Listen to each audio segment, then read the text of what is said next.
আনগাসা ফালাইসা মিন্নি, যদি কেউ কাউরে কষ্ট দিয়ে মৃত্যুবরণ করে হাসরের ময়দানে আমি রাসূলের উম্মত হিসেবে ওই ব্যক্তি গণ্য হবে না।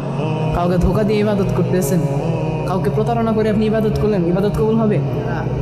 কারো মনে কষ্ট দিচ্ছেন, আজকে এই মুহূর্তে পায়ে ধুইরে যদি ক্ষমা চেতে পারেন ক্ষমা চান। কাউকে ধোকা দিচ্ছেন, আবার আল্লাহর কাছে গিয়ে বলতেছেন যে আল্লাহ আমার এটা করো ওইটা করো, আমাকে তুমি এটা দাও সেটা দাও, একটা দোয়া আল্লাহর কাছে কবুল হবে না।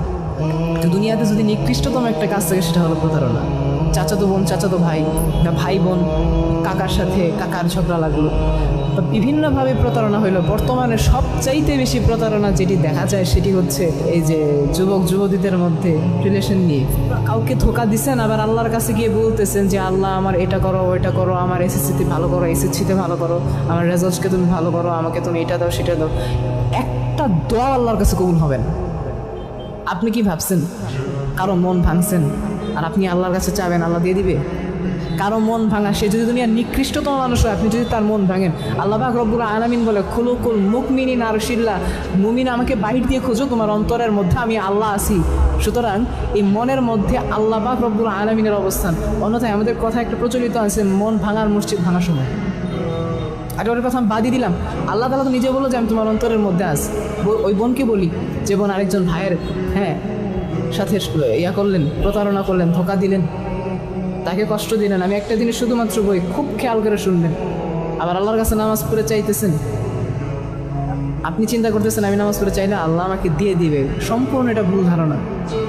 আপনি কষ্ট দিচ্ছেন একজন মানুষকে, মূলত আপনি মানুষকে কষ্ট দেন না, আপনি স্বয়ং আল্লাহকে কষ্ট দিলেন। আল্লাহ সমগ্র জিনিস কোন ফায়াকুন বেলা বানাইছে, কিন্তু মানুষকে আল্লাহ কোন ফায়াকুন বেলা বানায় নাই, নিজের কুদরতের হাত দ্বারা বানাইছে, খুব মায়া দেয়া, খুব যত্ন দেওয়া বানাইছে। সুতরাং আপনি আপনার আল্লাহর শ্রেষ্ঠ সৃষ্টিকে আপনি কষ্ট দিলেন। আপনি কি চিন্তা করতেছেন আপনি জান্নাতে যাবেন, আপনার ইবাদত কবুল হবে, আপনি দোয়া করলে দোয়া কবুল হবে? আমি যখন এই আয়াতটা যতবার পড়ি ততবার আল্লাহর কসম আমার অন্তরের মধ্যে একটা করে কাঁপুনি দিয়ে উঠে।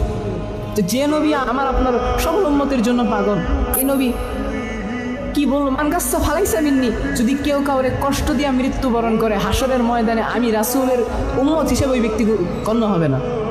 কাউকে ধোকা দিয়ে ইবাদত করতেছেন, কাউকে প্রতারণা করে আপনি ইবাদত করলেন, ইবাদত কবুল হবে? কারো জমি কারো হক নষ্ট করলেন, আপনার ইবাদত কবুল হবে?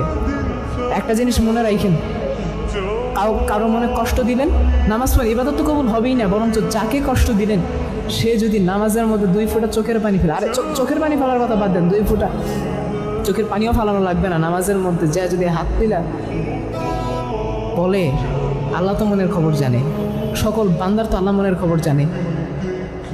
বান্দায় যদি বা বান্দি যদি বলে, আল্লাহ পাক রব্বুল আলামিন একটা জিনিস মনে রাখবেন, সঙ্গে সঙ্গে আপনার উপরে একটা করে গজব বর্ষণ হবে। আপনি কি চিন্তা করতেছেন আপনি মানুষের কষ্ট দিলেন, একটা রিলেশন করে আরেকটা রিলেশন করে আপনি খুব বাহাদুর সেজে গেলেন যে আমার সাথে 8-10টা ছেলে রিলেশন করে। যুবক যুবতীদের ক্ষেত্রে এটা বেশি আসে, জন্য আমি বারবারই কথাটা বলছি। সুতরাং আমার ওই সকল বোনদেরকে বলি যারা কারো মনে কষ্ট দিচ্ছেন, আজকে এই মুহূর্তে পায়ে ধুইরে যদি ক্ষমা চেতে পারেন ক্ষমা চান। কারণ এই কষ্ট নিয়ে যদি মৃত্যুবরণ করেন, এই ধোকার পাপ নিয়ে যদি মৃত্যুবরণ করেন, আল্লাহ রাসূল নিজে বলছে হাসরের ময়দানে ওকে আমি উম্মত হিসেবে গণ্য করবো না। মানুষের কথা তো বাদই দিলাম, কুকুর দুনিয়ার সমাজের মধ্যে সবচেয়ে নিকৃষ্টতম একটা জন্তু, জানোয়ার, কুকুরকেও যদি কষ্ট দেয় সেও নবীর উম্মত না। আপনি আল্লাহর সৃষ্টির কষ্ট দিয়ে আপনি ইবাদত করতেছেন, কবুল হবে?